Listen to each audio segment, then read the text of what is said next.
Día 19 de mayo de 1643. Un campo al norte de Rocroi, en la frontera de Francia y los Países Bajos españoles. La niebla matutina, con su olor a tierra húmeda y a pólvora, se disipa lentamente, revelando al mundo una escena apocalíptica. Por todas partes yacen cadáveres de hombres y caballos, cureñas de cañones destrozadas, estandartes abandonados. El ejército francés, ebrio de una victoria inesperada y aplastante, ya celebra su triunfo. Su joven comandante de 21 años, Luis de Borbón, duque de Enghien, el futuro gran condé, mira hacia el centro del campo. Allí, en medio de la derrota y la muerte generalizadas, todavía se mantiene en pie el último escuadrón. No es una simple formación militar, es el fantasma de una era en extinción. Varios miles de soldados de la vieja infantería española, veteranos de Flandes, Alemania e Italia, están hombro con las filas apretadas. Su comandante, el anciano conde de Fontaines, ha caído. Sus flancos están expuestos. Su caballería ha sido derrotada y ha huido. Su artillería ha sido capturada. Están rodeados por todas partes por la infantería, la caballería y los cañones franceses, que les apuntan a quemarropa. Son un blanco viviente, pero no huyen. Alrededor del escuadrón hay un muro de picas de 5 metros, apuntando hacia afuera como las púas de un erizo de acero gigante. Desde detrás de las espaldas de los piqueros, los mosqueteros con los rostros ennegrecidos por la pólvora disparan sin cesar. Sus movimientos han sido perfeccionados por décadas de guerra: cargar, apuntar, disparar, con sangre fría, metódicamente, letalmente. Cada descarga abre brechas en las filas de los atacantes franceses. El duque de Enghien, admirado y enfurecido por esta increíble tenacidad, lanza a su caballería al ataque. Una y otra vez, las oleadas de coraceros franceses, los mejores de Europa, se estrellan contra el inquebrantable muro de picas. Los caballos se encabritan, atravesados por el acero. Los jinetes caen bajo los pies de sus compañeros, y las balas de los mosquetes españoles completan la masacre. Los ataques fracasan. Los generales franceses suplican al duque que acerque la artillería y simplemente acribille a ese maldito escuadrón con metralla. Pero el joven comandante duda. No ve ante sí a simples enemigos, ve una leyenda viva. Es el tercio. La misma infantería española que durante un siglo y medio fue considerada invencible. La misma máquina de guerra que aplastó a los franceses en Pavía, derrotó a los protestantes alemanes en Mühlberg, masacró a los genízaros otomanos en Lepanto y ahogó en sangre la revuelta holandesa. Los soldados que tiene ante él son los últimos hijos de aquel gran ejército que hizo de España la dueña del mundo. Destruirlos con metralla sería cometer un sacrilegio, matar el alma misma de la guerra.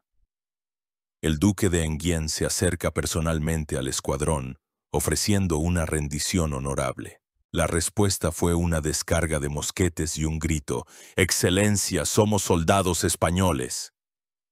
Faltaban varias horas para la puesta de sol, las mismas que faltaban para el fin de la era de dominio de la infantería española. Pero para comprender cómo este último y condenado escuadrón pudo infundir tal terror y respeto en los corazones de sus vencedores, es necesario retroceder. Retroceder un siglo y medio hasta el crisol mismo de las guerras, intrigas y revoluciones que engendraron la máquina de la muerte más perfecta y despiadada de su tiempo. Esta no es solo la historia de unos soldados, es la saga del nacimiento, triunfo y trágico ocaso del tercio español. Antes de que en los campos de Italia apareciera el primer escuadrón erizado de picas, antes de que se pronunciara el propio término tercio, es necesario comprender de qué arcilla fue moldeado el material humano que constituyó su base. Porque el soldado español del siglo XVI no surgió de la nada. Fue el heredero directo, el producto de un proceso histórico único, sin análogos en Europa. Ese proceso fue la Reconquista, una guerra de 700 años para reconquistar la península ibérica de manos de los gobernantes musulmanes. Fue en este prolongado, sangriento e implacable conflicto donde se forjaron los rasgos del carácter nacional y militar que más tarde harían de los tercios los dueños de los campos de batalla europeos. La Reconquista, que comenzó en el siglo VIII como una lucha desesperada por la supervivencia de un puñado de reinos cristianos en el norte de España, se había convertido a finales del siglo XV en un poderoso movimiento de cruzada. No era simplemente una guerra por la tierra, era una guerra por la fe. Cada combate contra los moros se percibía no como una escaramuza con otro vecino feudal, sino como un acto sagrado, agradable a Dios. Esta religiosidad profunda, casi fanática, se convirtió en el eje de la psicología del guerrero español. Iba a la batalla no solo por su rey o por el botín, sino por Cristo, creyendo que la muerte en combate contra los infieles le otorgaría la salvación eterna. Este fervor religioso, esta disposición a morir por su fe, se convertiría en una de las razones clave de la increíble resistencia de los tercios en las situaciones más desesperadas. Pero la Reconquista no fue solo una guerra de religiones, fue un tipo de guerra especial. Rara vez consistía en grandes batallas campales, como las que resonaban en la misma época entre Inglaterra y Francia. La mayor parte del tiempo consistía en una serie de escaramuzas pequeñas y crueles, como incursiones repentinas en territorio enemigo, asedios de pequeñas fortalezas, patrullas fronterizas. Era una guerra de desgaste, donde se valoraba no tanto las maniobras tácticas de grandes ejércitos, sino el valor personal, la resistencia y la iniciativa de cada guerrero individual. Los reinos españoles, especialmente Castilla, eran pobres. No podían permitirse mantener grandes ejércitos de caballería pesada que dominaban los campos de Europa. La base de sus tropas era la caballería ligera y, lo más importante, la infantería. Los campesinos y los habitantes de las ciudades, obligados a prestar servicio militar, constituían la espina dorsal de los ejércitos. Esta infantería, que luchaba por sus hogares y su fe, estaba mucho más motivada y era más resistente que las tropas mercenarias que utilizaban otros monarcas europeos. La guerra en la península ibérica fue la guerra del soldado de a pie. El terreno montañoso, la necesidad de asediar y defender innumerables castillos, el carácter guerrillero de las hostilidades, todo ello ponía a la infantería en primer plano. El soldado de infantería español aprendió a luchar en cualquier condición. Era resistente, poco exigente con la comida y las condiciones de vida, acostumbrado a largas marchas bajo un sol abrasador. Dominaba a la perfección sus armas, en particular la lanza, la espada y el escudo. La espada desempeñaba un papel especialmente importante. Mientras que en el resto de Europa la espada era un arma predominantemente de la caballería, en España se convirtió en el arma de todo hombre libre. La amenaza constante exigía que todos estuvieran listos para el combate. Los españoles se hicieron famosos como maestros insuperables de la esgrima. Su técnica, basada en una combinación de estocada y tajo, era letal en el combate cuerpo a cuerpo. La famosa espada española se convertiría más tarde no solo en un símbolo de la nobleza, sino también en un arma temible en manos del simple soldado del tercio que la utilizaba para limpiar las filas enemigas después de que los piqueros rompieran la formación del adversario. La Reconquista también dio lugar a un fenómeno social único llamado hidalguía. En España, a diferencia del resto de Europa, la nobleza no solo se podía heredar, sino también ganar en el campo de batalla. Cualquier plebeyo que demostrara valor podía obtener el estatus de hidalgo, es decir, hijo de algo. Esto creaba una increíble movilidad social y motivaba a miles de jóvenes de familias pobres a buscar la gloria y la fortuna en la guerra. Los conceptos de honor y gloria se convirtieron en el centro de la cultura española. Era mejor morir en combate que cubrirse con la vergüenza de la retirada. Este culto al honor personal, llevado al extremo, explica la famosa terquedad española y su negativa a rendirse incluso en la situación más desesperada. Para 1492, cuando con la caída de Granada la reconquista llegó a su fin, España poseía un potencial militar único. Tenía una masa de veteranos, curtidos en una guerra de siglos. Tenía toda una capa social para la cual la guerra era el único sentido de la vida. Tenía un soldado que combinaba el fanatismo religioso, una resistencia increíble, un dominio magistral de las armas y un agudo sentido del honor. Pero este soldado todavía era producto de la guerra medieval. Su táctica estaba adaptada a las condiciones de la península ibérica.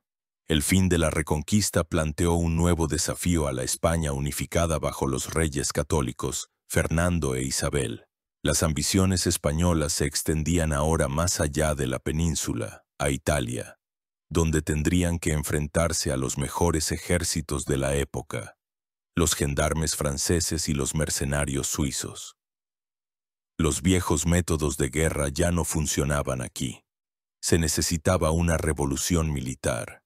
Y el hombre que lideraría esa revolución y convertiría a los veteranos de la Reconquista en el embrión de los futuros tercios, ya esperaba su momento.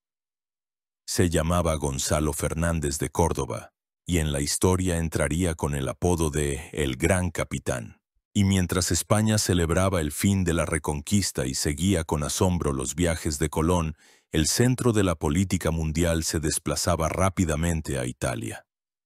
La rica pero fragmentada península itálica se convirtió en el principal escenario de la lucha por la hegemonía en Europa entre las dos potencias emergentes, Francia y España.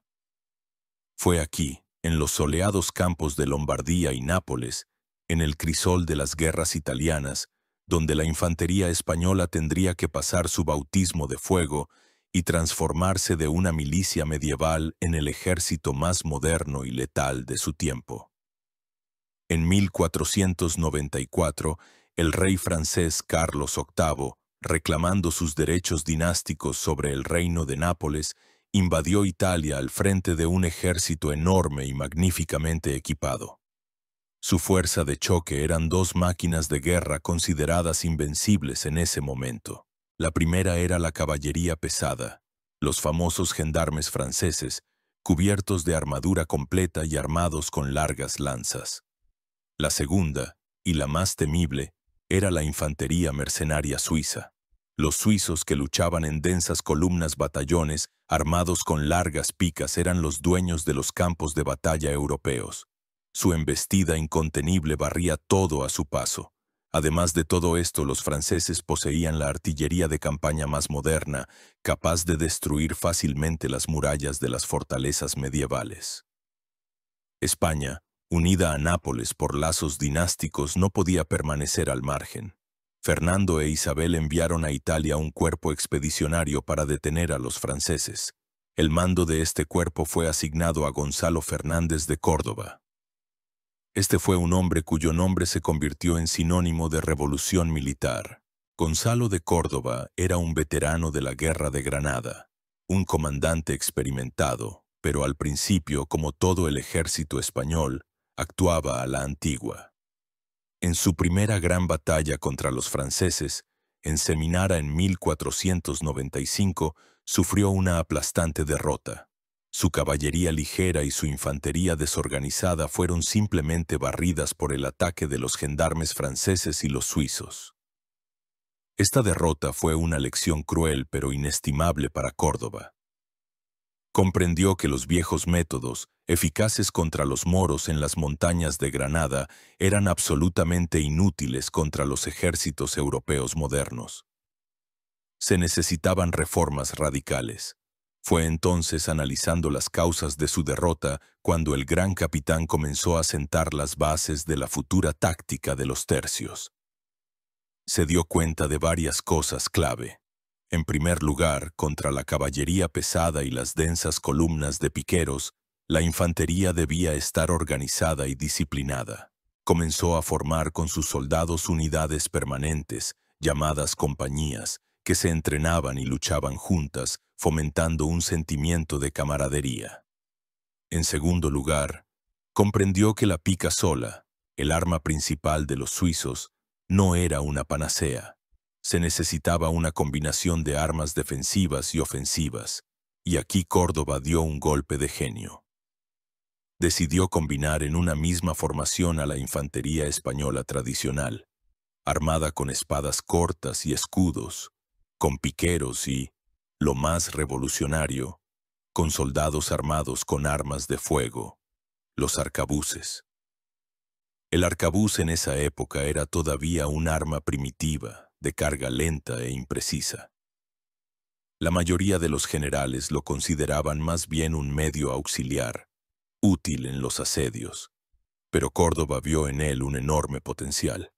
Comprendió que una densa descarga de arcabuceros, incluso a larga distancia, podía causar daño, sembrar el pánico y romper la formación de la infantería o la caballería enemiga antes de que llegaran al cuerpo a cuerpo.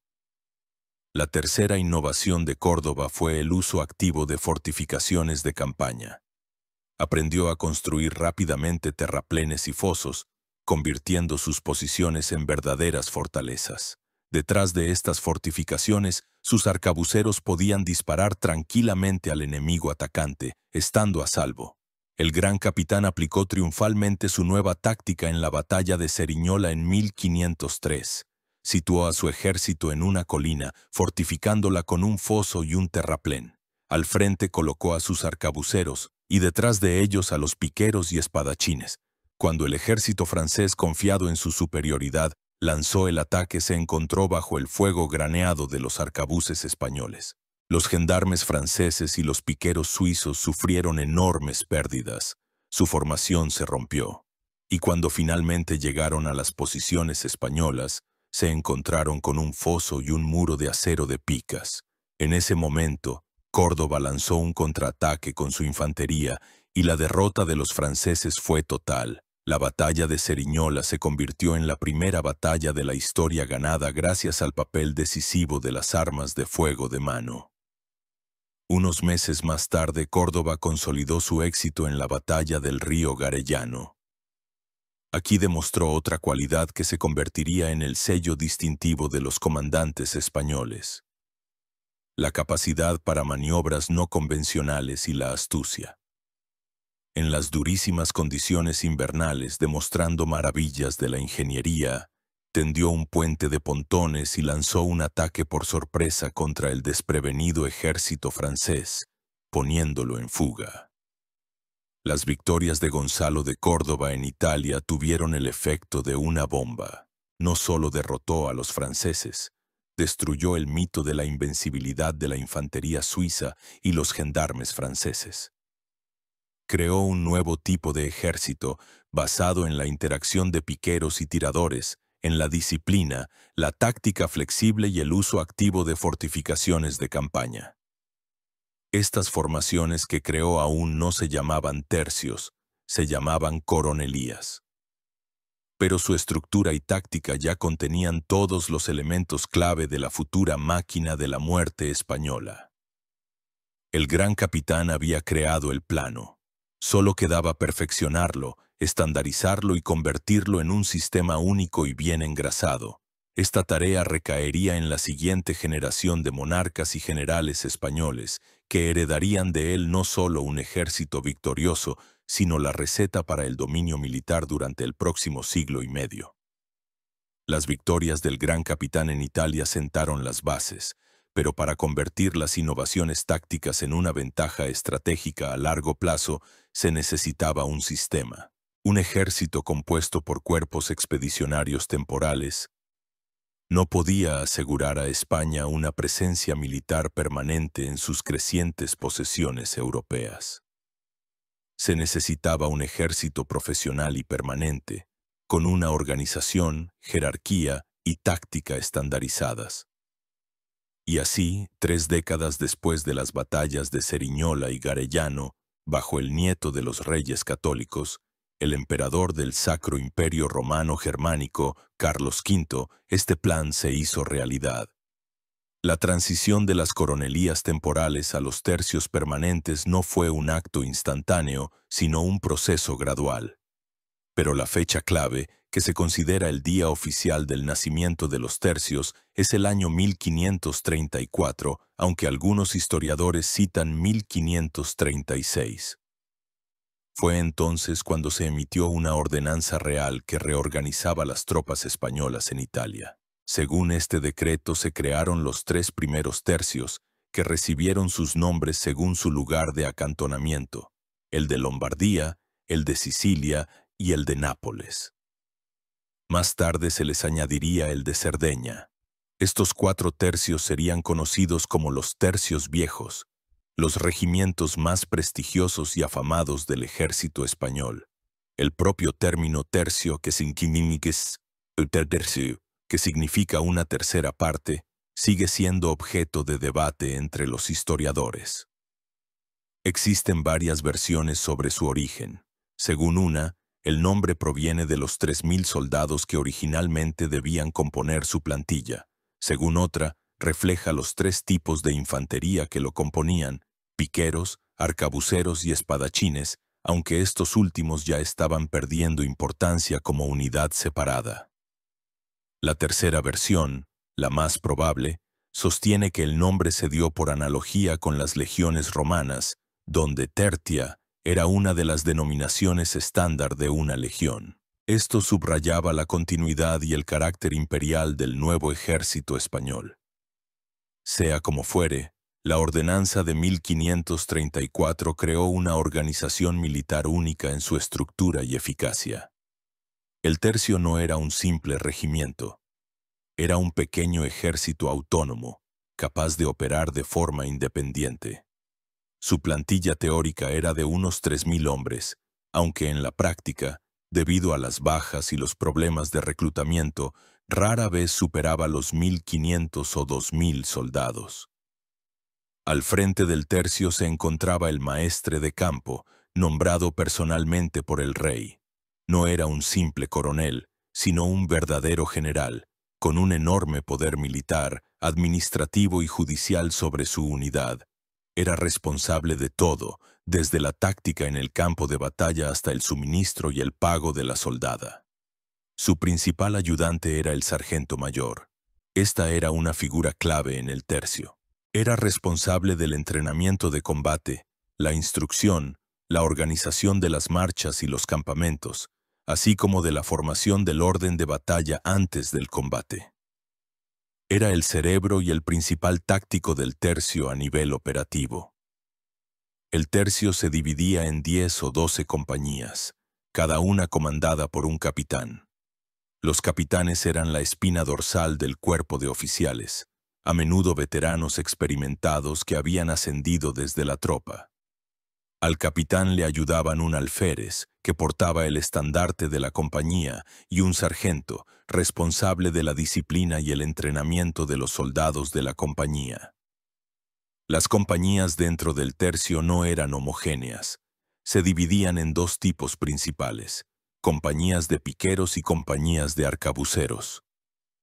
Inicialmente la proporción era aproximadamente igual, pero con el tiempo, a medida que mejoraban las armas de fuego, la proporción de tiradores aumentó constantemente. Los piqueros eran la columna vertebral del tercio.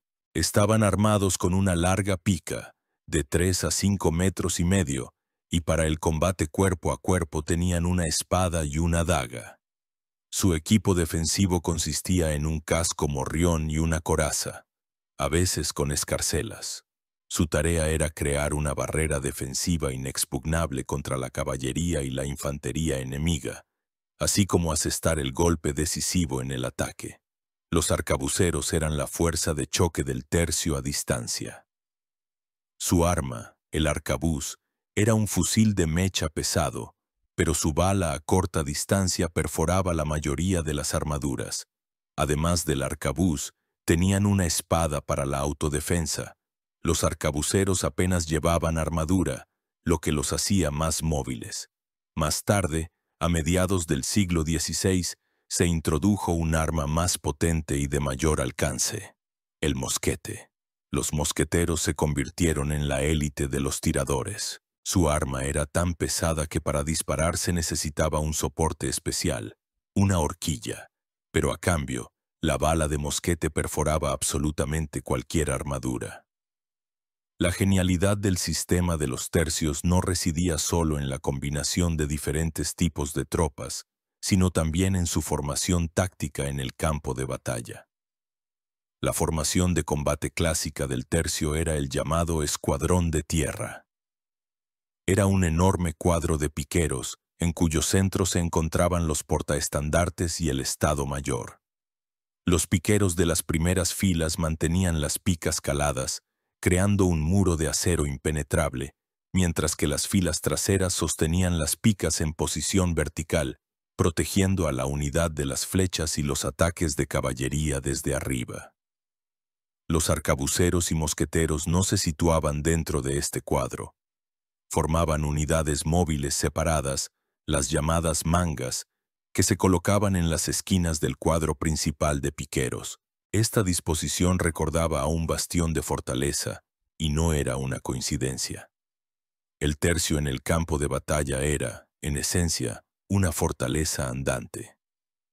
Las mangas de tiradores abrían fuego sobre el enemigo, y en caso de un ataque de la caballería enemiga, se refugiaban rápidamente bajo la protección de las picas del cuadro central. Esta táctica de erizo de fuego era increíblemente eficaz. Permitía al tercio resistir ataques desde cualquier lado, combinando el poder defensivo de los piqueros con la fuerza ofensiva de las armas de fuego. Varios de estos tercios dispuestos en el campo de batalla en formación de ajedrez creaban una zona de fuego cruzado continuo, convirtiendo el campo de batalla en un verdadero infierno para cualquier ejército atacante.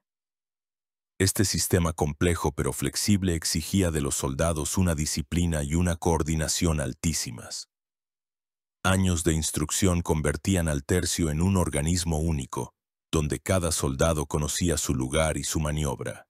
Fue esta combinación de un material humano único, forjado en la Reconquista, y un pensamiento militar táctico avanzado, nacido en Italia, lo que creó aquella máquina de la muerte española, que durante un siglo y medio se convertiría en el estándar del arte militar y en el principal argumento de los reyes españoles en su disputa por el dominio mundial.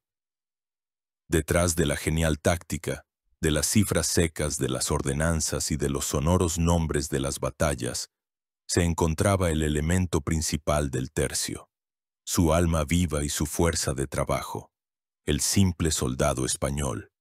¿Quién era este hombre? ¿Qué le llevaba a abandonar su hogar y a viajar miles de kilómetros para luchar y morir por su rey y su fe en Flandes, Alemania o África? Para comprender el fenómeno de los tercios, es necesario mirar el rostro de este soldado anónimo, sentir el peso de su mosquete, el frío de su acero y escuchar sus oraciones antes del combate. Contrariamente al mito extendido, los tercios no estaban compuestos exclusivamente por españoles. Eran un ejército imperial multinacional. Junto a castellanos, aragoneses y catalanes, servían en ellos numerosos italianos, valones, alemanes e irlandeses. Sin embargo, el núcleo, la espina dorsal y, lo que es más importante, el cuerpo de mando y el espíritu militar de los tercios eran españoles. Eran los españoles quienes marcaban la pauta, y fueron sus rasgos nacionales los que se convirtieron en el sello distintivo de este ejército. La mayoría de los reclutas procedían de las capas más pobres de la población.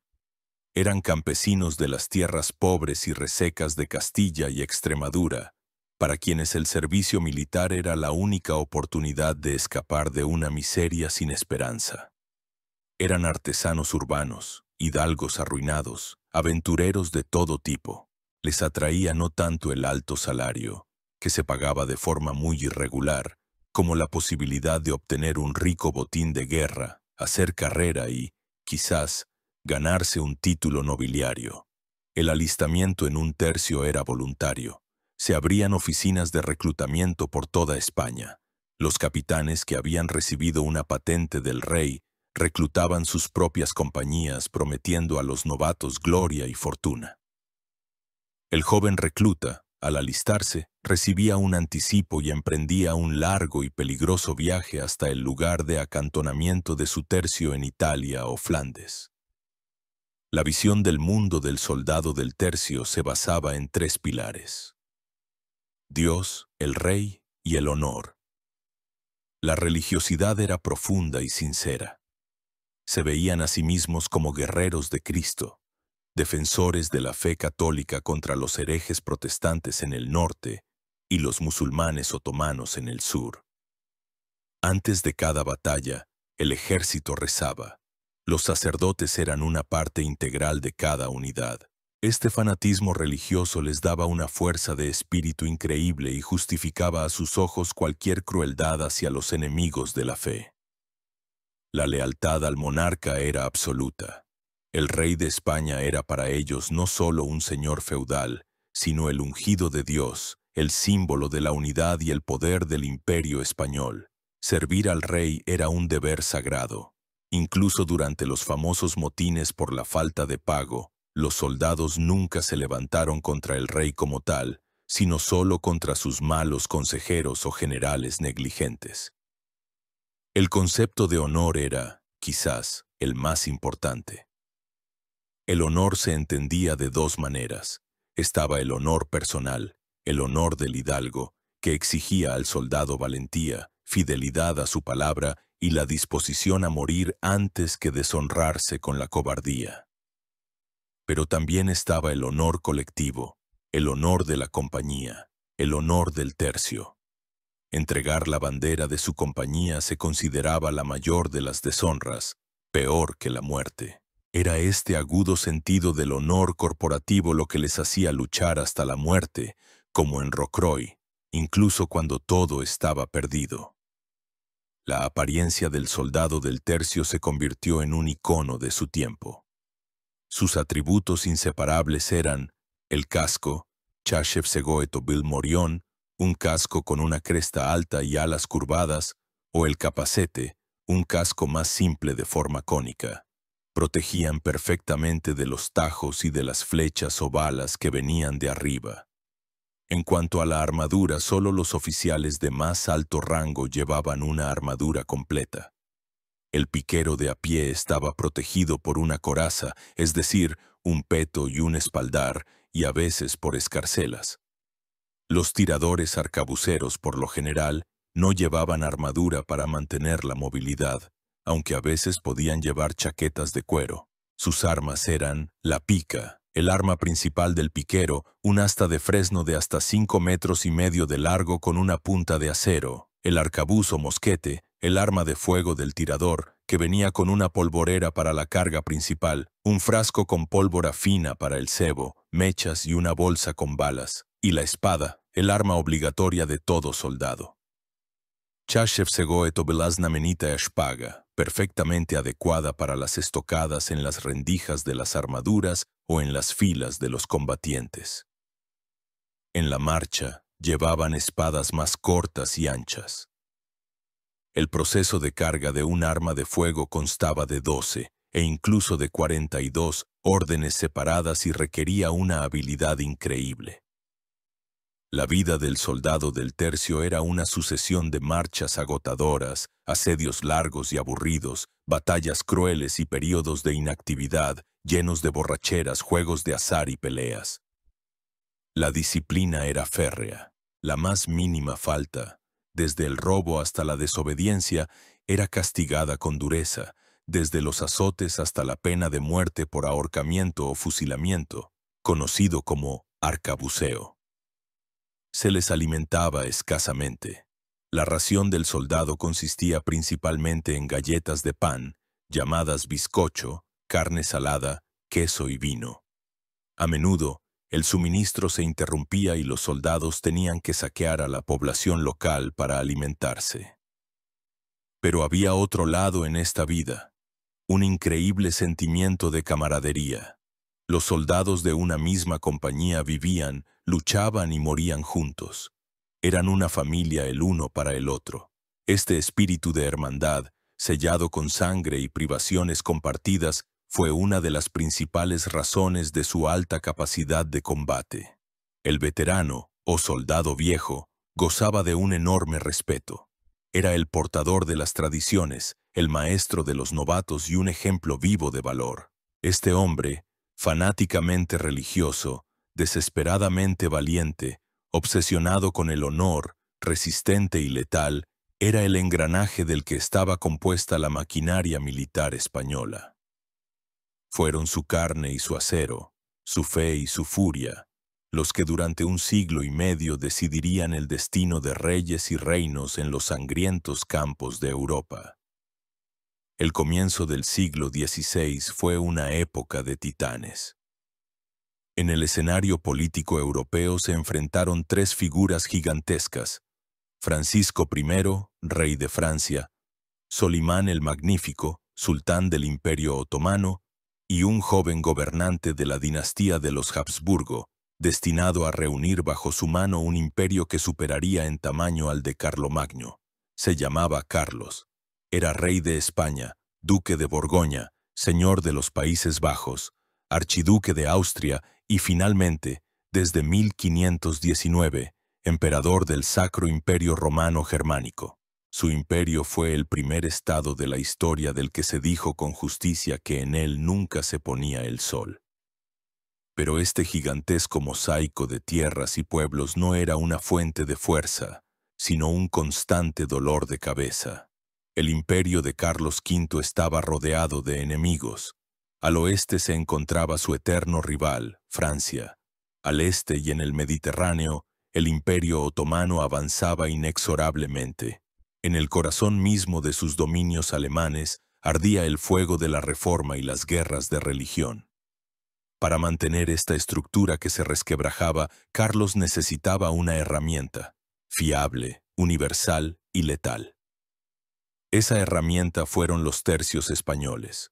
Fue durante el reinado de Carlos V, de 1516 a 1556, cuando los tercios pasaron de ser una unidad experimental a convertirse en la principal fuerza de choque de los Habsburgo. Y fueron puestos a prueba en todos los teatros de operaciones, desde los campos austriacos hasta los desiertos africanos. Las guerras italianas, iniciadas por su abuelo, continuaron con renovada fuerza. En 1525, el rey francés Francisco I, al frente de un enorme ejército, invadió Italia y asedió Pavía.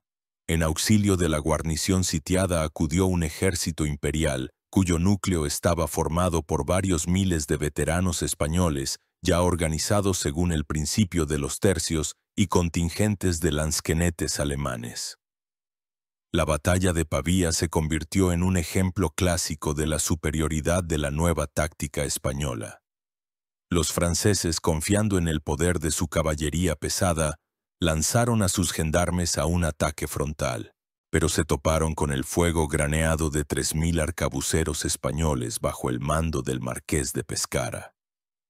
Las descargas de los españoles cegaron literalmente las filas de los caballeros franceses. Sus armaduras, invulnerables a flechas y espadas, no pudieron resistir las balas de plomo. El ataque fracasó. Al mismo tiempo, otra parte del ejército imperial flanqueó a los franceses. Francisco I, viendo que su caballería sufría pérdidas monstruosas, encabezó personalmente un último y desesperado ataque.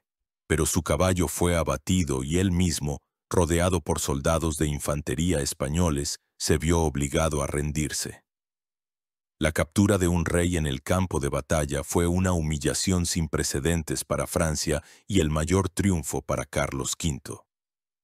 La batalla de Pavía no solo puso fin a otra guerra italiana, demostró claramente a todo el mundo que la era de la caballería había pasado irremediablemente. Había llegado la era de la infantería, y la mejor infantería del mundo era la española. El poder de Carlos V se extendía también al Mediterráneo, donde su principal enemigo era la flota otomana y sus vasallos, los piratas berberiscos, que dominaban las costas del norte de África. Su líder, el famoso Heiredín Barbarroja, había capturado Túnez, convirtiéndolo en una base para sus incursiones en tierras cristianas. En 1535 Carlos V reunió una enorme flota y un ejército para reconquistar Túnez. La fuerza de choque del desembarco fueron de nuevo los tercios. Esta campaña fue una dura prueba. Los soldados acostumbrados al clima europeo tuvieron que luchar bajo el sol abrasador de África, sufriendo sed y enfermedades. El enemigo no eran los caballeros franceses, sino los fanáticos y feroces genízaros y la caballería árabe. Pero también aquí, la disciplina y la potencia de fuego de los tercios prevalecieron. Tras un feroz asalto se tomó la fortaleza clave de la Goleta y luego la propia ciudad de Túnez. Los españoles liberaron a miles de esclavos cristianos y asestaron un duro golpe a la influencia otomana en la región. La campaña de Túnez demostró que los tercios eran un instrumento universal, capaz de operar eficazmente en cualquier condición climática y contra cualquier adversario. El problema más doloroso para Carlos V fue la reforma en Alemania. Los príncipes protestantes alemanes, unidos en la Liga de Esmalcalda, desafiaron la autoridad del emperador. Comenzó una guerra de religión. La batalla decisiva de esta guerra tuvo lugar en Mühlberg, a orillas del río Elba, en 1547. El ejército protestante ocupaba una posición ventajosa en la otra orilla del río. Para cruzar, las tropas imperiales necesitaban un milagro. Y ese milagro lo obraron los españoles. Por la noche, en una densa niebla, varios valientes soldados españoles cruzaron a nado el helado río, con las espadas entre los dientes, y capturaron unas barcas. Los ingenieros de los tercios bajo su protección tendieron rápidamente un puente de pontones. Al amanecer, los protestantes vieron con horror que todo el ejército imperial ya estaba cruzando a su orilla. Intentaron retirarse, pero ya era tarde. La caballería de Carlos V y los implacablemente avanzados escuadrones de los tercios los alcanzaron y los derrotaron por completo. La batalla de Mühlberg fue el apogeo del poder de Carlos V. Derrotó a la Liga Protestante y pareció afirmar para siempre su autoridad en Alemania. En esta época los tercios se ganaron una reputación de invencibles. Se convirtieron en la espina dorsal sobre la que se sostenía todo el poderío militar del gigantesco imperio de los Habsburgo. Eran temidos por sus enemigos y admirados por sus aliados. Pero esta gloria también tenía su lado oscuro. Mantener un ejército así requería cantidades colosales de dinero. Y las constantes guerras en todos los frentes agotaban incluso el aparentemente inagotable tesoro de España, alimentado por el oro y la plata del Nuevo Mundo. Cansado y decepcionado, Carlos V abdicó en 1556, dividiendo su imperio. Pero le dejó a su hijo, Felipe II, no solo la corona de España y sus posesiones de ultramar, sino también el instrumento militar más perfecto de la época. Sin embargo, a este instrumento le esperaba la prueba más dura de su historia: la interminable, sangrienta y agotadora guerra en Flandes. Cuando Felipe II heredó de su padre Carlos V la corona española, también recibió la parte más rica, industrializada y densamente poblada de Europa. Las 17 provincias de los Países Bajos, el territorio de las actuales Bélgica, Holanda, Luxemburgo y parte de Francia. Estas tierras eran la joya de la corona de los Habsburgo, una fuente de enormes ingresos. Pero también se convirtieron en la maldición de España, su herida incurable, un pantano sin fondo que durante 80 años succionaría del imperio su oro, sus hombres y sus fuerzas. Fue aquí, en los campos llanos y surcados de canales y ríos de Flandes y Brabante, donde los tercios tendrían que librar la guerra más larga, cruel y agotadora de su historia. El conflicto que pasó a la historia como la Guerra de los 80 años o la Revuelta de los Países Bajos fue generado por un nudo de contradicciones. La nobleza local buscaba conservar sus antiguas libertades y privilegios, oponiéndose a los intentos de Felipe II de centralizar la administración. Al mismo tiempo, En el país se extendía rápidamente el calvinismo, una de las formas más radicales del protestantismo. Para Felipe II, un católico fanático que se consideraba la espada de la contrarreforma, la mera existencia de la herejía en sus dominios era un insulto personal y un pecado mortal. En 1566, una ola de revueltas iconoclastas recorrió el país, en las que los protestantes saquearon iglesias y monasterios católicos. La respuesta del rey fue rápida y despiadada.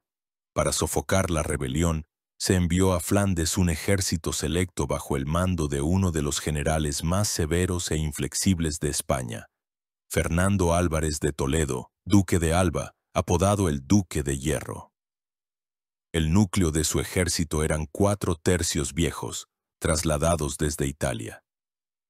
Pero, ¿cómo transportar un ejército entero desde Italia a los Países Bajos? La ruta marítima a través del Canal de la Mancha era demasiado peligrosa debido a los piratas ingleses y holandeses. La ruta directa a través de Francia estaba cerrada por la hostilidad de los reyes franceses. Y entonces los españoles crearon una de las mayores maravillas de la logística militar de la historia, que recibió el nombre de Camino Español. No era una simple ruta, sino un complejísimo sistema de corredores militares, tratados, guarniciones y almacenes que se extendía casi 1000 kilómetros desde Milán, a través de los Alpes, Saboya, el Franco Condado, Lorena y Luxemburgo hasta Bruselas. Cada pocos días de viaje, se habilitaban etapas donde los soldados podían recibir provisiones y alojamiento. El paso de un ejército por esta ruta era una verdadera operación militar que requería la más alta organización. En promedio, el viaje duraba entre 40 y 50 días. Desde 1567 hasta 1630, más de 120.000 soldados pasaron por el Camino Español hacia Flandes, convirtiéndose en el combustible de una guerra insaciable. Esta ruta fue la arteria que alimentó el dominio español en el norte de Europa. Al llegar a los Países Bajos, el duque de Alba estableció el tristemente célebre Consejo de los Tumultos, que los holandeses apodaron el Tribunal de la Sangre. Comenzó el terror. Miles de personas fueron ejecutadas, pero la represión solo echó más leña al fuego. La revuelta, liderada por el príncipe Guillermo de Orange, se convirtió en una guerra a gran escala. La guerra en Flandes era radicalmente diferente de aquellas a las que estaban acostumbrados los tercios. Aquí había pocos campos abiertos para batallas campales. Era un país de ciudades, ríos y canales. La guerra se convirtió en una interminable sucesión de asedios.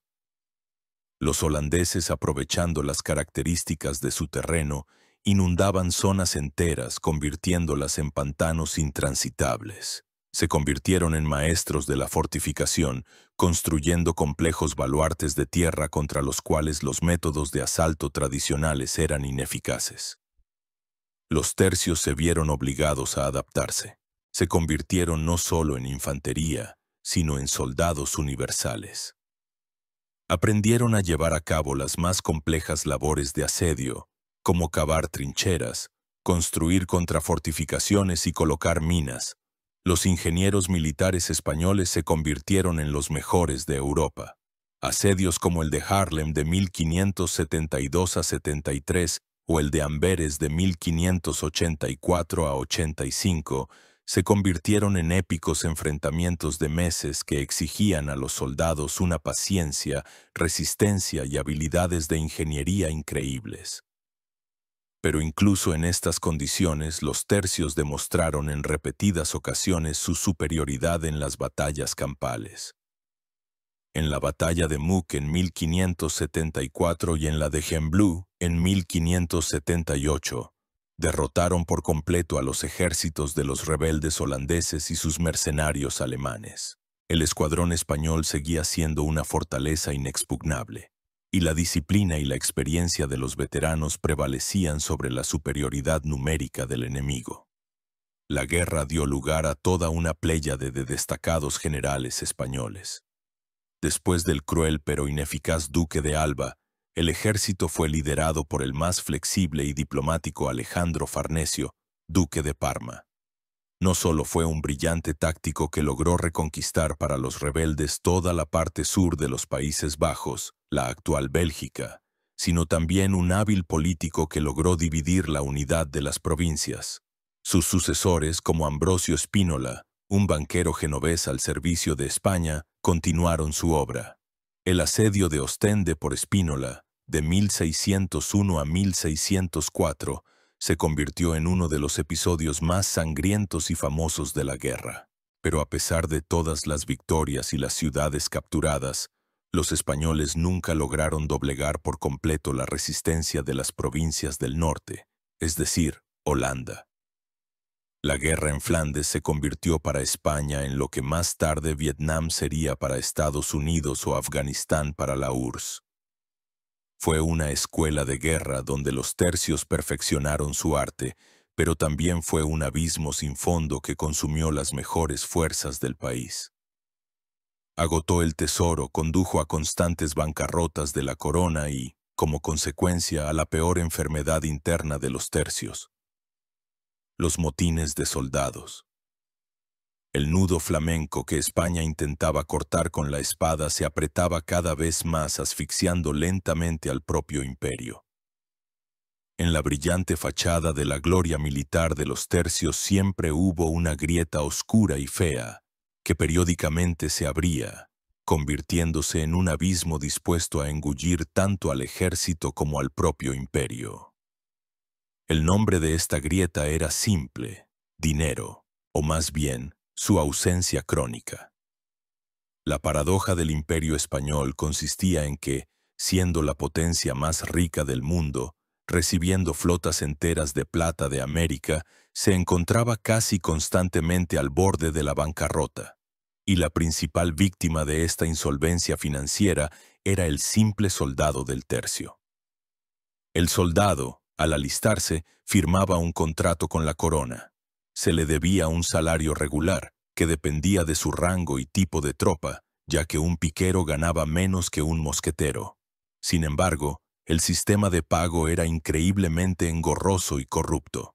El dinero asignado en Madrid tenía que pasar por las manos de decenas de funcionarios y banqueros antes de llegar a Flandes o Italia. Cada uno en esta cadena intentaba quedarse con su parte. Como resultado, el salario se retrasaba meses y a veces años. Los soldados se veían obligados a vivir a crédito. En cada campamento existía todo un ejército de vivanderos, comerciantes y usureros que vendían a los soldados comida, ropa y vino a precios desorbitados, anotándolo todo en su cuenta. Las deudas crecían y el soldado se encontraba en una verdadera servidumbre. La única esperanza de supervivencia y enriquecimiento seguía siendo la guerra, es decir, obtener una parte del rescate por los prisioneros o, más a menudo, el saqueo de una ciudad capturada. El saqueo no era un simple acto de crueldad, era una práctica no oficial pero legitimada, una especie de compensación por el salario no pagado. Cuando la paciencia de los soldados se agotaba, cuando los meses se convertían en años sin dinero y el hambre se volvía insoportable, se producía un motín de soldados. Pero no era un estallido caótico de violencia. Los motines en los tercios eran un fenómeno único, ya que eran altamente organizados, casi rituales. Todo comenzaba cuando los soldados de uno o varios tercios se negaban a obedecer a sus oficiales. Los expulsaban del campamento, a menudo con muestras de respeto, como para subrayar que su ira no se dirigía a sus comandantes, sino al gobierno lejano. Elegían de entre ellos a un líder, al que llamaban el elegido, y formaban su propio consejo. Se declaraban una república o hermandad y entraban en negociaciones directas con el alto mando o los virreyes. Sus demandas eran siempre las mismas: el pago inmediato de todo el salario atrasado, a menudo con intereses, y una amnistía total para todos los participantes en el motín. Para respaldar sus demandas, los amotinados o bien tomaban una ciudad y vivían a expensas de sus habitantes, o simplemente se negaban a luchar, paralizando todas las operaciones militares. Para el mando español esto era una catástrofe. En medio de una campaña podían perder sus mejores unidades. A menudo tenían que recurrir a negociaciones humillantes y a reunir enormes sumas para apaciguar a los amotinados. Durante el siglo y medio de existencia de los tercios, se produjeron más de 50 grandes motines documentados. El motín se convirtió en una parte integral de su existencia, una especie de movimiento sindical armado. Pero a veces, estas huelgas organizadas se salían de control y se convertían en tragedias sangrientas. El episodio más terrible de este tipo fue la llamada Furia Española, el saqueo de Amberes en noviembre de 1576. La situación en ese momento era crítica. El Tesoro español había declarado una vez más la bancarrota. El ejército en Flandes llevaba más de un año sin recibir su paga. La muerte del gobernador general, Luis de Requesens, provocó un completo vacío de poder. Varios tercios, llevados a la desesperación, se amotinaron y marcharon sobre Amberes, la ciudad comercial más rica de Europa, que hasta entonces había mantenido su lealtad a la corona española. El 4 de noviembre, los soldados amotinados, uniéndose a la guarnición de la ciudadela, irrumpieron en la ciudad. Lo que siguió fue un verdadero infierno. Durante 3 días, Amberes se sumió en un abismo de violencia, saqueos y asesinatos. Los soldados, enloquecidos por el hambre, la codicia y la impunidad, irrumpían en las casas, torturaban a los habitantes para averiguar dónde escondían sus objetos de valor, violaban a las mujeres y mataban a cualquiera que opusiera resistencia. La ciudad fue incendiada y barrios enteros quedaron reducidos a cenizas. En 3 días fueron asesinados entre 7.000 y 10.000 civiles. Se asestó un golpe mortal a la prosperidad económica de Amberes, del que nunca pudo recuperarse. El saqueo de Amberes también tuvo consecuencias políticas catastróficas. Este acto de crueldad indescriptible unió a todas las provincias de los Países Bajos, tanto católicas como protestantes, en un arrebato de odio unánime hacia los españoles. Firmaron la llamada Pacificación de Gante, exigiendo la retirada inmediata de todas las tropas españolas del país. La furia española convirtió un motín local en una revolución nacional. Este sombrío episodio desnudó el talón de Aquiles de la maquinaria militar española. Su fuerza en el campo de batalla era indiscutible, pero esa fuerza dependía de un frágil equilibrio financiero.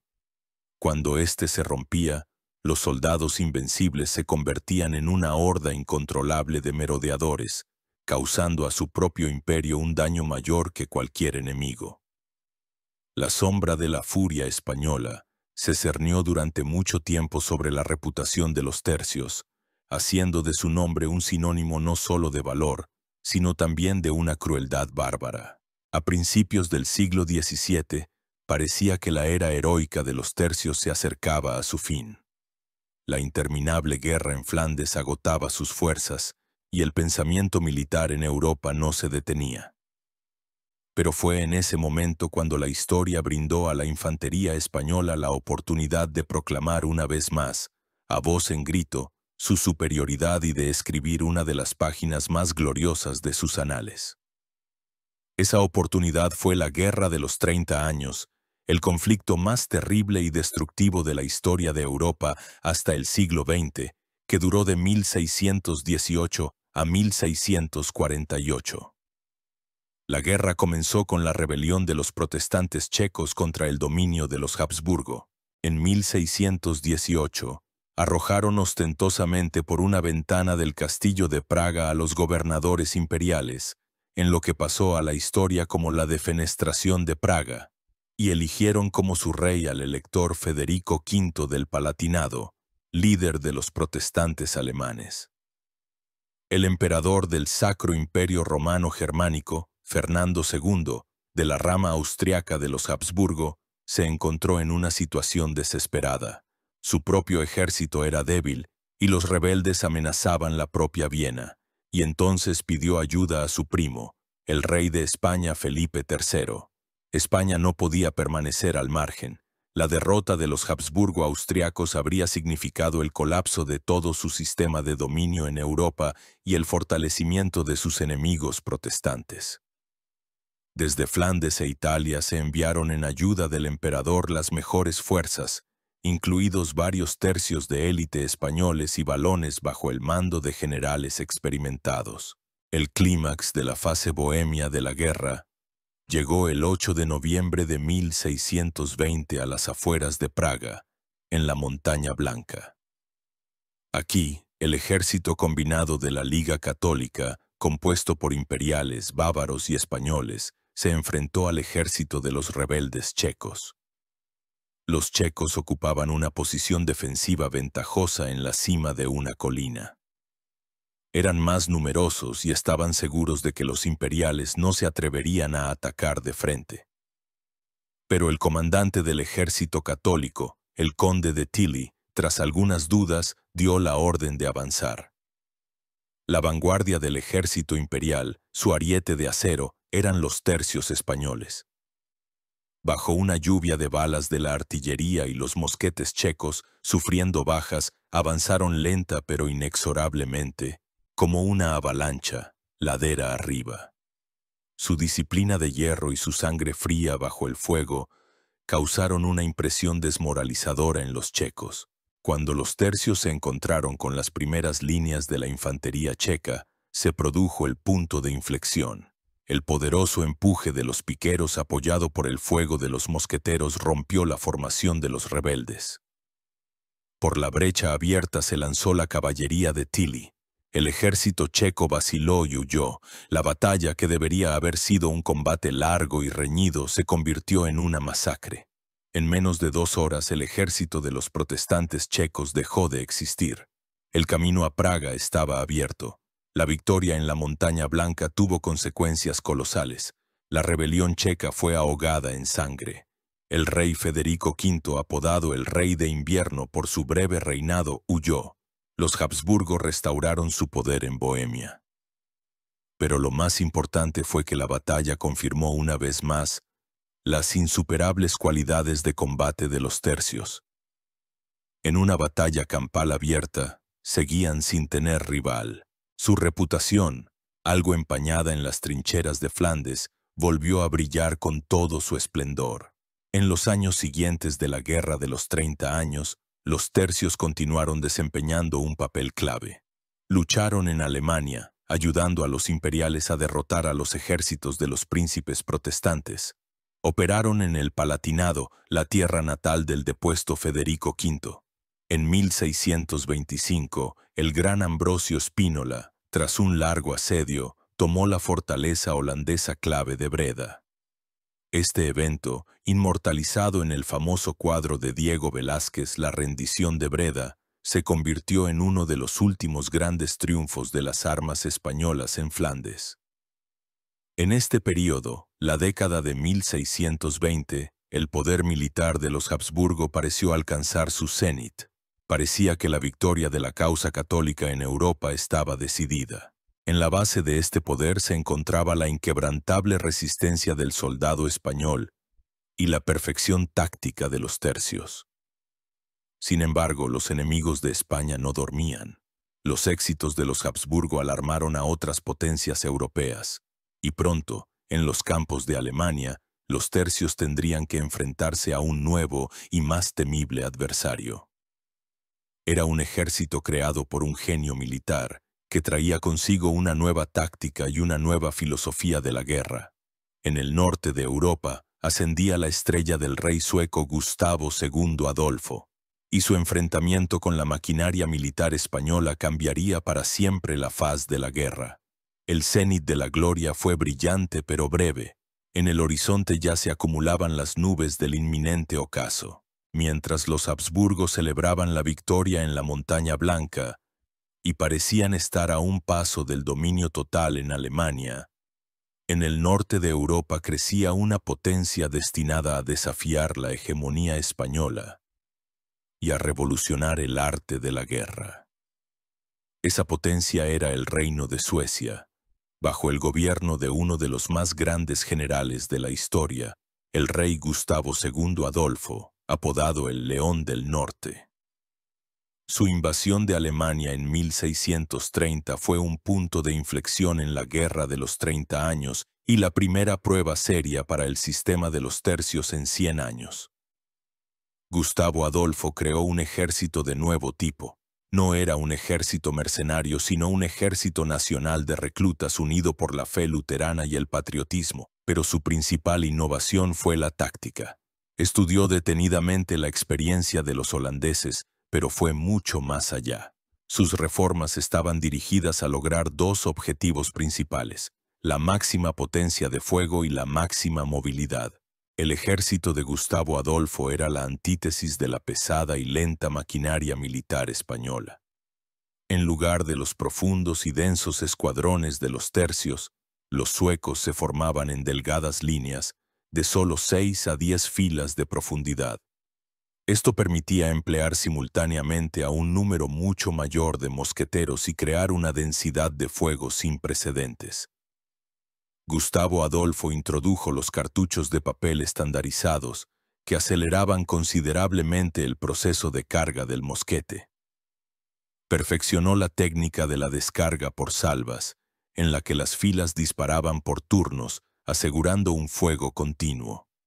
Si el tercio era como una fortaleza, que disparaba con poca frecuencia pero con gran potencia, la línea sueca era como una ametralladora, que regaba al enemigo con plomo. En lugar de las pesadas piezas de asedio que utilizaban los imperiales, los suecos apostaron por cañones de regimiento ligeros y móviles. Estas piezas podían moverse rápidamente por el campo de batalla junto a la infantería, prestándole apoyo de fuego directo. La caballería sueca, a diferencia de muchos otros ejércitos, no solo estaba entrenada para disparar pistolas, sino también para cargar con armas blancas, abriéndose paso entre las filas enemigas. Gustavo Adolfo fue el primero en crear unidades tácticas de composición mixta, conocidas como brigadas, en las que la infantería, la caballería y la artillería estaban estrechamente interconectadas y entrenadas para actuar como un único mecanismo. Este nuevo ejército sueco era más rápido, más flexible y poseía una potencia de fuego mucho mayor que cualquier otro ejército de la época, y en 1631 tuvo la oportunidad de demostrar su superioridad. El primer gran enfrentamiento entre el nuevo sistema sueco y el antiguo de los Habsburgo tuvo lugar en la batalla de Breitenfeld, cerca de Leipzig. El ejército de la Liga Católica estaba comandado por el experimentado pero conservador conde de Tilly. Su ejército estaba formado según el esquema tradicional, con enormes escuadrones de tercios en el centro y caballería en los flancos. Al principio de la batalla parecía que la historia se repetía. La caballería pesada imperial arrolló y puso en fuga a los aliados sajones de Gustavo Adolfo, dejando al descubierto su flanco izquierdo. Tilly, seguro de la victoria, lanzó sus tercios al ataque contra el centro sueco, y aquí ocurrió lo impensable. El ejército sueco no vaciló. Gustavo Adolfo, mostrando una flexibilidad táctica asombrosa, reorganizó rápidamente sus reservas cubriendo el flanco, y sus líneas de infantería recibieron a los tercios que avanzaban con una lluvia de fuego de mosquete y metralla como nunca antes habían visto. Los pesados y torpes escuadrones sufrieron pérdidas monstruosas. No podían responder con la misma densidad de fuego. Su fuerza residía en el combate cuerpo a cuerpo, pero llegar a él bajo esa lluvia de plomo era casi imposible. Mientras los tercios se empantanaban en ataques infructuosos contra el centro sueco, Gustavo Adolfo tomó la iniciativa. Su caballería derrotó a la caballería imperial en el otro flanco, capturó toda la artillería de Tilly y la volvió contra sus antiguos dueños. Los tercios se encontraron bajo fuego cruzado desde el frente y el flanco. Al anochecer, el invencible ejército de Tilly estaba completamente derrotado. La batalla de Breitenfeld fue un shock para toda Europa. El mito de la invencibilidad de los tercios quedó hecho añicos. Quedó claro que la táctica española, que había dominado durante un siglo y medio, estaba obsoleta. Era demasiado lenta y pesada para hacer frente a la movilidad y la potencia de fuego del sistema sueco. Sin embargo, todavía era pronto para descartar a los tercios. Su resistencia y disciplina únicas seguían intactas. En 1632, Gustavo Adolfo murió en la batalla de Lützen. El ejército sueco, privado de su líder genial, comenzó a perder su capacidad de combate. En 1634, en Nördlingen, tuvo lugar un segundo gran enfrentamiento. Esta vez, el ejército hispano-imperial combinado estaba comandado por el cardenal infante Fernando de Austria, y el núcleo de su ejército lo constituían tercios frescos, llegados de Italia por el camino español. Los españoles tomaron una posición defensiva bien fortificada en unas colinas. Los suecos, subestimando al enemigo, lanzaron un temerario ataque frontal, y aquí la vieja infantería española demostró de lo que era capaz. Durante todo un día, los tercios repelieron uno tras otro los ataques de los suecos, manteniéndose firmes en sus posiciones. Su resistencia fue increíble. Al final del día, el ejército sueco, agotado y desangrado por los ataques infructuosos, fue contraatacado y completamente aniquilado. La victoria en Nördlingen fue una revancha aplastante por Breitenfeld. Demostró que, en defensa, en posiciones fortificadas, los tercios seguían siendo la mejor infantería del mundo. Su capacidad para resistir cualquier embate era fenomenal, pero esta victoria fue un triunfo táctico, no una solución estratégica. Nördlingen no anuló el hecho de que el arte militar había avanzado. La batalla solo pospuso lo inevitable. Mostró las fortalezas de los tercios, pero también desnudó su principal defecto, la inflexibilidad. Podían morir heroicamente, pero no podían adaptarse. Y en la guerra ya entraba una nueva potencia, Francia, el cardenal Richelieu y su ejército reformado que había adoptado las innovaciones suecas y estaba decidido a acabar con la hegemonía de los Habsburgo. El acto final de la tragedia estaba cerca, y su escenario sería una pequeña ciudad en el norte de Francia llamada Rocroi. 1643. La Guerra de los 30 años lleva ya un cuarto de siglo, convertida de un conflicto religioso en una lucha paneuropea por el poder. Francia, que durante mucho tiempo había actuado a través de terceros, finalmente ha entrado abiertamente en guerra contra los Habsburgo españoles y austriacos.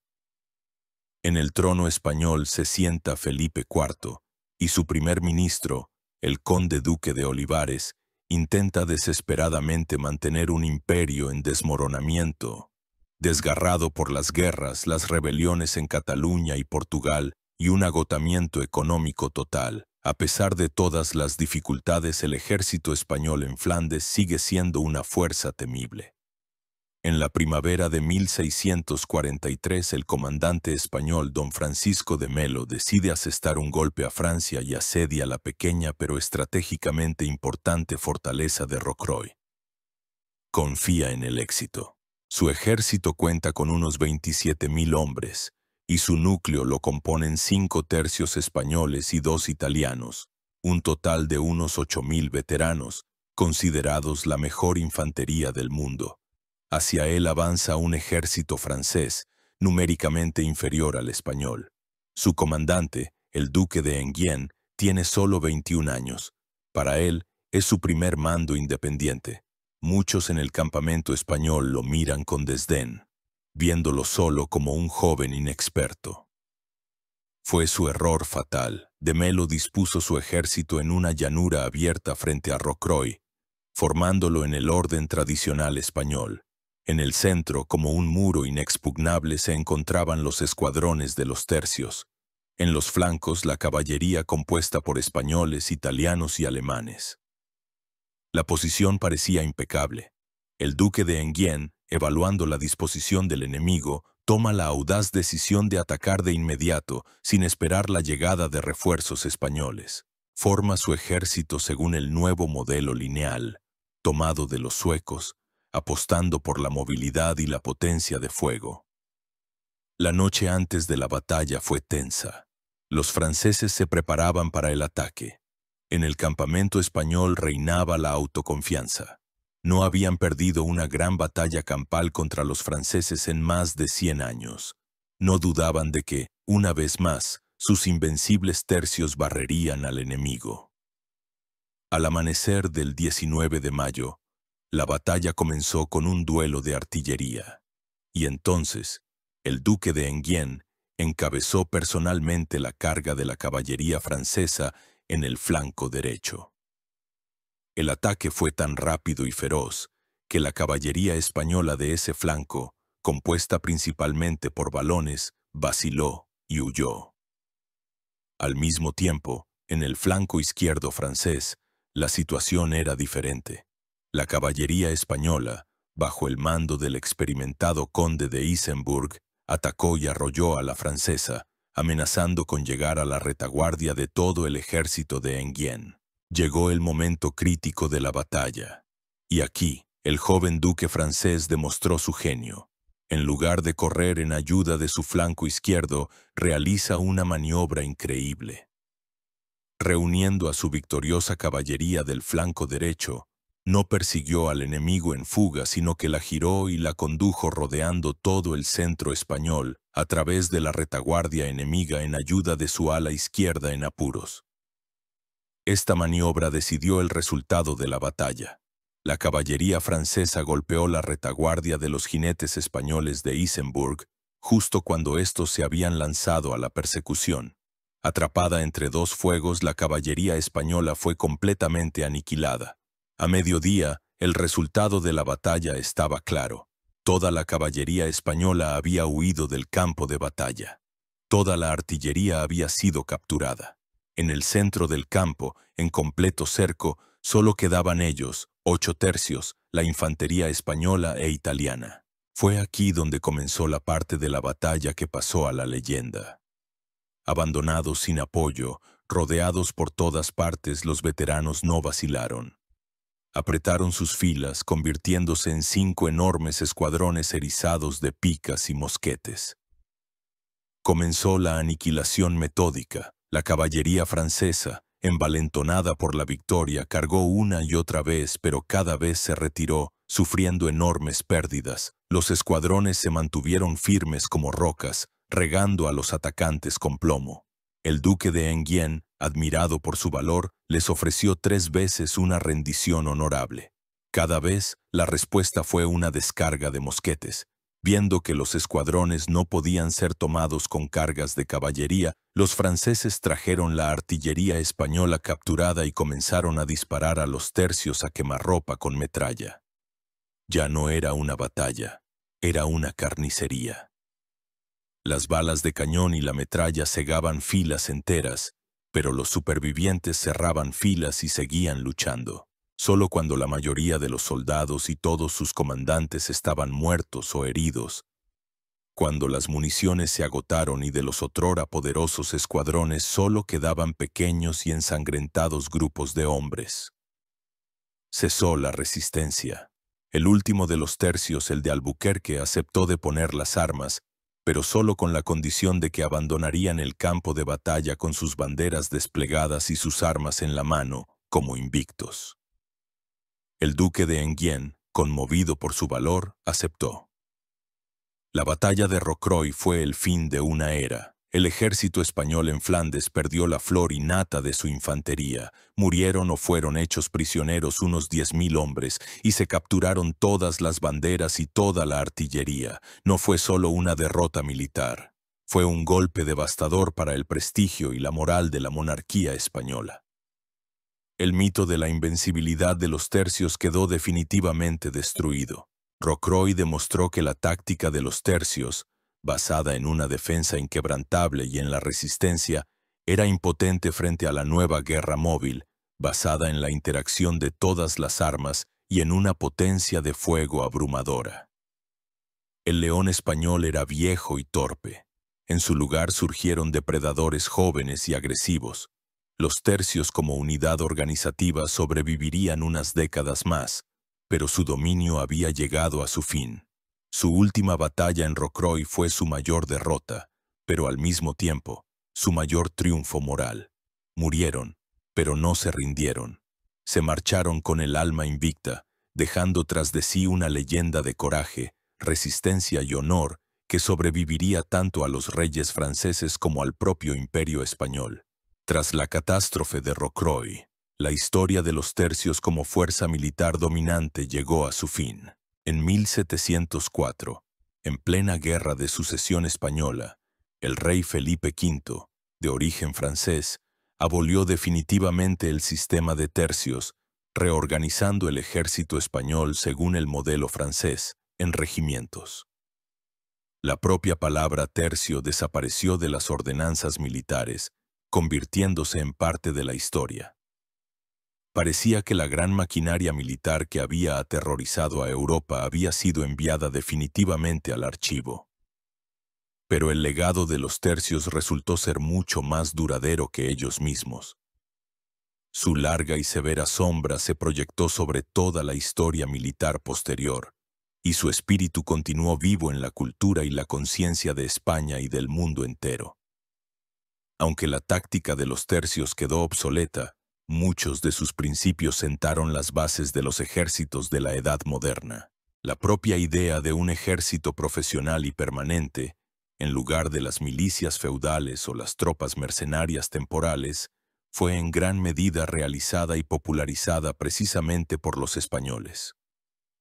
La táctica de las formaciones lineales, utilizada por Gustavo Adolfo y los mariscales franceses, no surgió de la nada.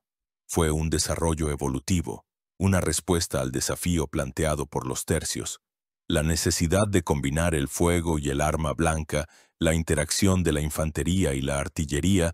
Todos estos problemas fueron abordados por primera vez por los generales españoles. Los ejércitos de los siglos XVIII y XIX, con su instrucción, disciplina y táctica lineal, fueron en cierto modo herederos de los tercios, aunque construidos sobre la negación de sus principios fundamentales.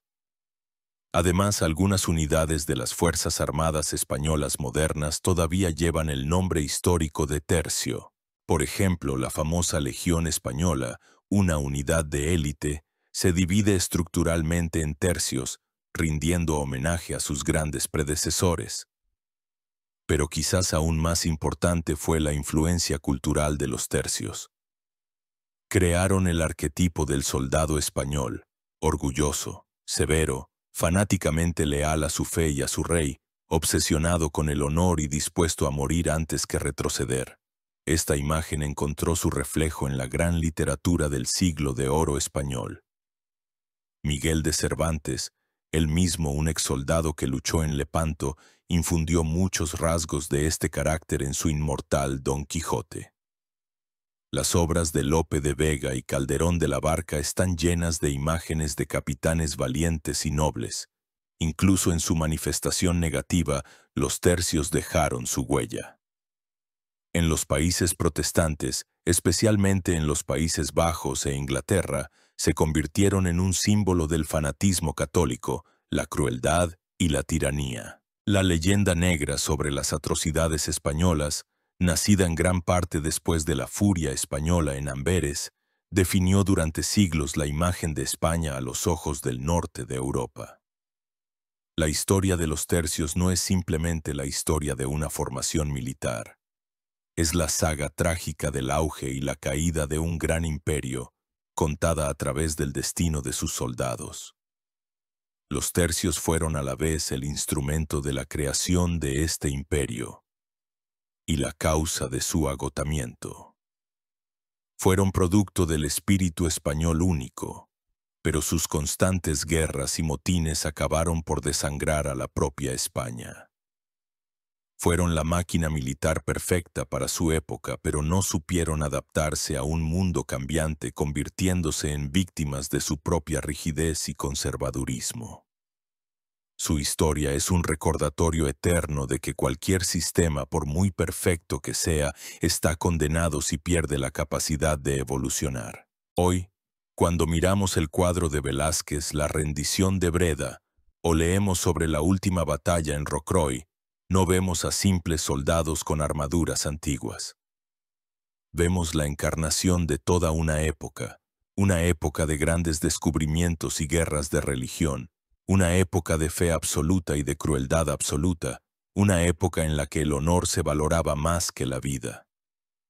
Los tercios fueron carne y hueso de ese tiempo, su principal arma y su principal víctima.